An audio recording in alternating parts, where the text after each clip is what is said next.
Buen día con todos. En primer lugar, agradecer tanto a LP como al Taller de Dogmática Penal por la cordial invitación y por la iniciativa de celebrar eventos académicos de esta naturaleza. Como ha señalado, mi nombre es Joseph Rodríguez Chávarri, estudiante de Derecho de la Universidad Nacional Mayor de San Marcos, y el título de mi ponencia es La responsabilidad de las personas jurídicas, los programas de cumplimiento como, entre comillas, eximente. Bien. El 21 de abril de 2016 se promulgó la ley número 3424, ley que regula la responsabilidad administrativa de las personas jurídicas por el delito de cohecho transnacional. Cohecho activo transnacional. Posteriormente, en 2018, se modificó la nomenclatura de esta ley y pasó a llamarse Ley que regula la responsabilidad administrativa de la persona jurídica a secas. Finalmente, en mayo de 2023, del año pasado, se modificó el nombre y pasó finalmente a tener el nombre de Ley que regula la responsabilidad administrativa de las personas jurídicas en el proceso penal. Bien, al respecto, en primer lugar, llama la atención que se hable de una responsabilidad administrativa, por cuanto ello es meramente formal. Al revisar el contenido material de la Ley 3424, nos damos cuenta de que la atribución en realidad es una atribución de responsabilidad jurídico-penal. Ello por cuanto se habla de penas jurídico-penales impuestas por un juez penal a través de un proceso penal. Y un proceso penal que a final de cuentas termina generándole beneficios a la persona jurídica en tanto que posee mayores y mejores garantías procesales que le terminan garantizando un debido proceso y que además buscan reconocerle los derechos que le son atribuidos en el inciso 1 del artículo 93 del Código Procesal Penal.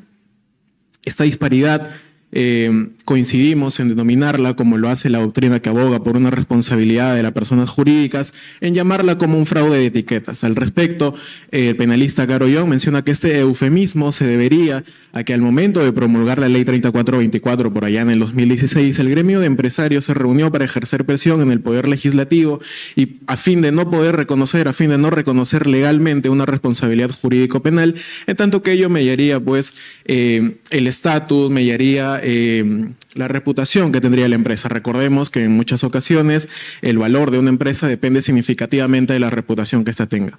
No obstante, ello no es materia de investigación, no es materia de esta presente ponencia, sino que es un presupuesto básico y fundamental que debemos considerar a fin de poder ahondar posteriormente en los programas de cumplimiento. En segundo lugar, lo que hay que tener en consideración es que a través de la promulgación de esta Ley 3424, lo que se produce además es el abandono sin marcha atrás del principio del societas delinquere non potest. Doctrina que alega o que abogaba que una persona jurídica no puede ser jamás hecha responsable jurídico-penalmente, en tanto que es un ente ficticio creado por la voluntad de las partes. Es una entidad que no tiene materialidad, que no tiene capacidad física. En ese sentido, esta Ley 3424 deja atrás toda esta doctrina, este principio establecido por el societas delinquere non potest, para reconocer a la empresa, para reconocer a la persona jurídica como una unidad económica con capacidad comunicativa y que en ese sentido, normativamente, es idéntica a la persona jurídica y la persona natural, en tanto que ambos son sujetos de imputación, son titulares de deberes, son titulares de derechos y fundamentalmente son capaces de recibir imputación jurídico-penal. En ese sentido, a fin de atribuir responsabilidad a una persona jurídica, hasta el momento se han planteado fundamentalmente dos visiones. Un sistema vicarial, a través del cual la responsabilidad de la persona jurídica se atribuirá por el mismo hecho cometido por la persona natural que forma parte de su organización. Esa es la teoría que proviene del derecho anglosajón, denominada la teoría del alter ego. No obstante, esa teoría tiene el problema de que se pasa por alto el principio de culpabilidad reconocido en el artículo 8 de título preliminar del Código Penal. Este principio establece un límite, que una persona no puede ser hecha responsable por un hecho cometido por otra persona, y esta persona no puede ser hecha responsable sea persona natural o sea una persona jurídica. Es decir, una empresa no puede ser hecha responsable por un delito cometido por una persona natural que a pesar de que forme parte de su empresa, a pesar de que forme parte de su organización empresarial. Por otra parte, tenemos la teoría del hecho propio, la teoría de la imputación por un hecho propio a la persona jurídica.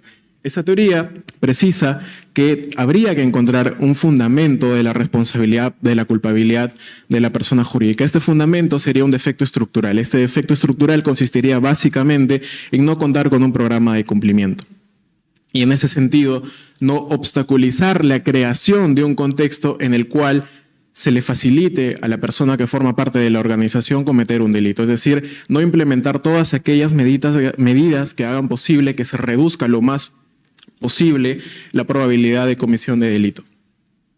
En ese sentido, ahora sí, En la ley 3424, en el artículo 12, se menciona respecto al eximente y circunstancias atenuantes que la persona jurídica está exenta de responsabilidad por la comisión de los delitos comprendidos en el artículo 1 si adopta e implementa en su organización con anterioridad a la comisión del delito un programa de prevención adecuado a su naturaleza, riesgos, etc. En el segundo párrafo, respecto al eximente precisada en el primer párrafo, señala el artículo: es inaplicable la referida eximente cuando el delito, es decir, la eximente de no atribuir responsabilidad a una persona jurídica cuando el delito es, cuando se implementa un programa de cumplimiento antes de que se cometa el delito, no se aplica este eximente si el delito es cometido por un socio, un director, administradores de hecho o derecho, representantes legales o apoderados con capacidad de control de la persona jurídica. Bien, al respecto hay que partir de la base de que los programas de cumplimiento son un instrumento de supervisión empresarial, son una forma de mantener en armonía la actividad empresarial y la de sus órganos con el derecho vigente. Lo que se busca es que no nazca, a través del programa de cumplimiento, que no nazca responsabilidad penal. El compliance como tal no es un neologismo, es una forma de hacer posible que el derecho penal cumpla con las expectativas de prevención de delitos.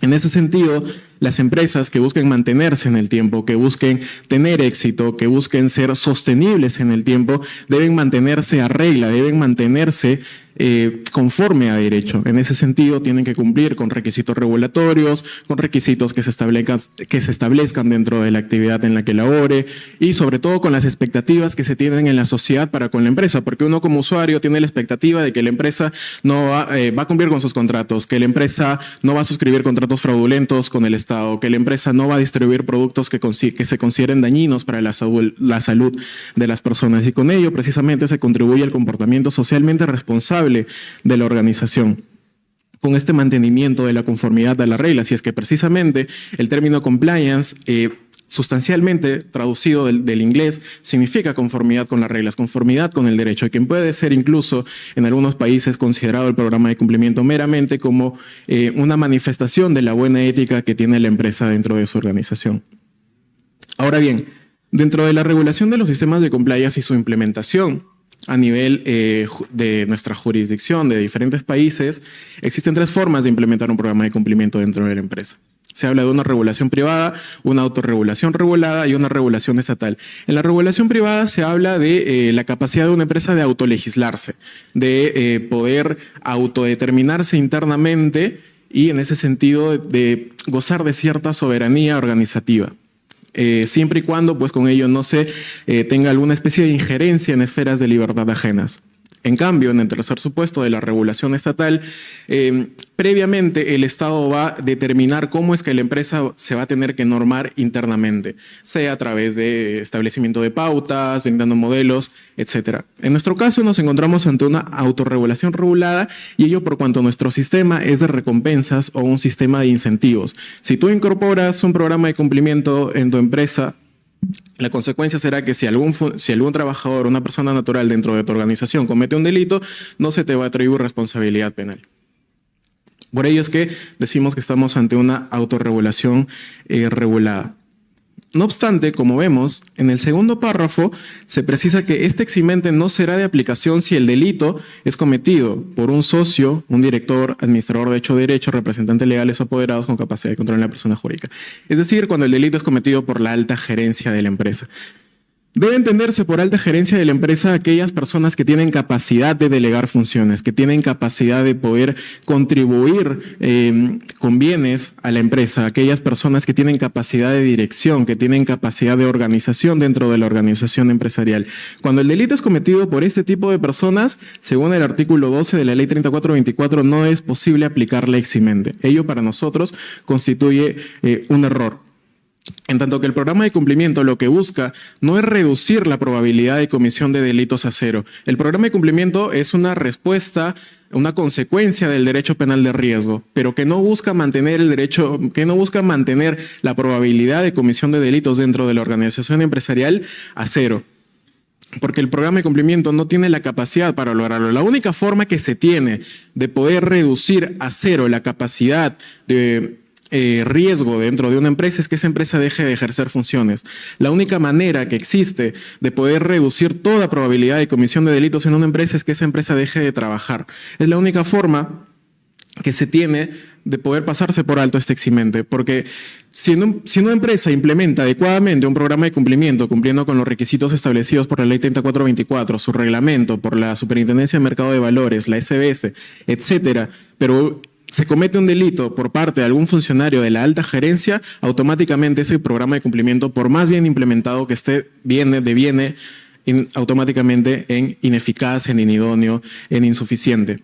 Lo cual, como repito, es un problema, porque la única forma de hacer que ni siquiera un gerente, que ni una persona natural cometa un delito, es pues haciendo que la empresa deje de trabajar. La eficacia de un programa de cumplimiento no puede hacerse depender de si el delito es cometido por un funcionario gerente o por una persona natural cualquiera que forma parte de la organización.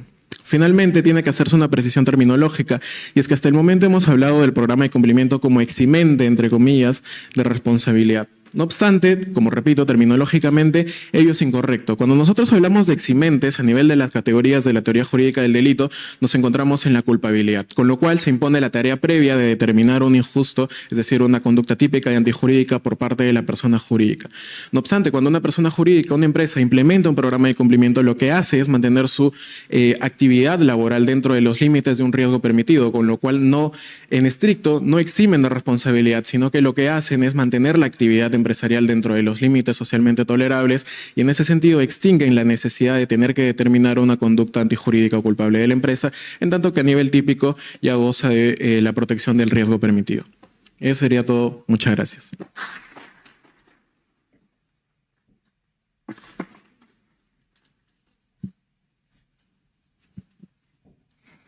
Bien, muchas gracias a Joseph Rodríguez por mostrarnos las diferentes problemáticas que tiene este tema que impacta tanto en la actualidad.